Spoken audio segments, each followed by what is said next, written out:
হ্যাঁ, আঙ্কেল তোমাদেরকে পাঠিয়েছে।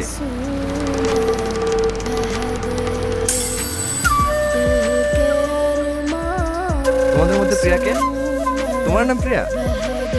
না না, এই তো প্রিয়া, আপনার অপু।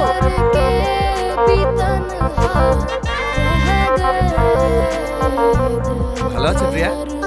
হ্যাঁ হ্যাঁ, খুব ভালো আছে। সকাল থেকে শুধু আপনার নামই করছি, কখন আসবে কখন আসবে। এখন তো তোর সামনেই দাঁড়িয়ে আছে, লজ্জা পাইছি কেন? কথা বল। ভালো আছেন? হ্যাঁ, ভালো আছি। তোমাকে দেখে তো চেনাই যাচ্ছে না। ছোটবেলায় কত মোটা সোটা ছিলে, খাওয়া দাওয়া করো না নাকি? আপনার জন্যই তো। আমি আবার কি করলাম? আজ 15 বছর হয়ে গেল গ্রাম ছেড়ে চলে গেছে, একদিন ফোন করে খোঁজ নিয়েছেন?